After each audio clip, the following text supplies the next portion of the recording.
अपने टाइम को कैसे यूज करने वाले, कि अगले 10 साल में आप अपना जो टाइम है, जो लिमिटेड है आपके पास में, जो 10 साल है, ये एक तरीके से क्या हुआ, जैसे बिजनेस करते हैं तो एक अमाउंट होती है, एक कैपिटल होता है जिससे हम बिजनेस को शुरू करते हैं, तो एक कैपिटल हो गया।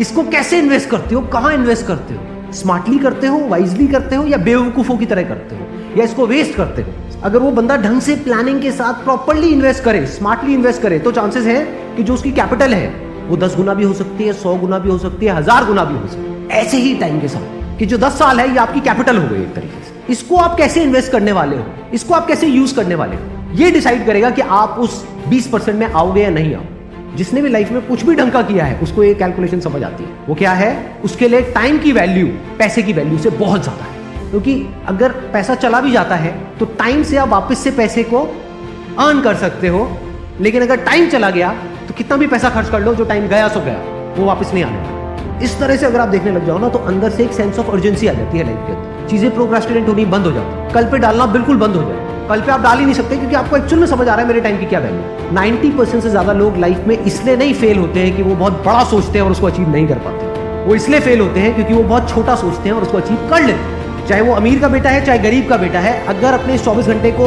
अच्छे से यूज नहीं करेगा, मान लो बहुत अमीर का बेटा है और 24 घंटे को अच्छे से यूज नहीं करेगा, उल्टे सीधे कामों में टाइम खराब करेगा, तो जो है वो भी सब जाएगा और जाता ही है लोग। क्योंकि अगर ये टाइम की वैल्यू आज आपको समझ आ गई और आप एक गरीब बैकग्राउंड से भी हो, तो फ्यूचर में आप बहुत अमीर हो जाओगे।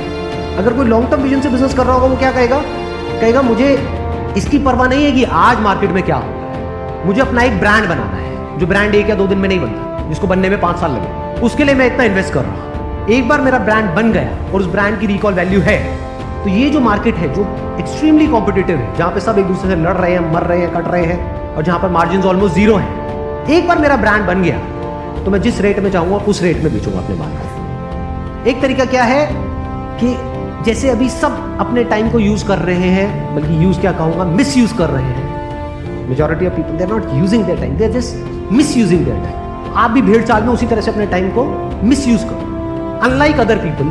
तो क्या आप आने वाले 10 साल बाद खुद अपने आप में एक ब्रांड नहीं बन जाओगे? यानी मान लो आप कहीं पे जॉब कर रहे हो, एक तो ये है कि आप जॉब के लिए धक्के खा रहे हो और जो सारा कंट्रोल है वो एम्प्लॉयर के हाथ में है। एक है आप खुद कुछ इतने एक्स्ट्राऑर्डिनरी बन गए हो कि एम्प्लॉयर्स आपके पीछे भाग रहे हैं। इसी को तो ब्रांड बोलेंगे, कि सब चाहते हैं कि आप उनकी कंपनी में आओ।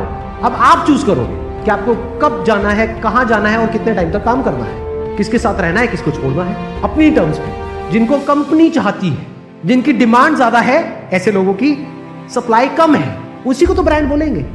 और कब आप ब्रांड बन पाओगे? जब आज अपने टाइम की वैल्यू समझ जाओगे, बेस्ड अपॉन कि 10 साल बाद आपको क्या अचीव करना है। एक विजनरी में, यानी दूर की सोच रखने वाले में, और एक छोटी सोच वाले में, यही सबसे बड़ा फर्क है। तो आपके चाहने से कुछ नहीं होता है कि आप क्या चाहते हो कि अगले 10 साल बाद क्या होना चाहिए। होगा वही जो आप आज करोगे, और आज किसके बेस पे करोगे? जब ये टाइम की वैल्यू आपको अच्छे से समझ आ गई।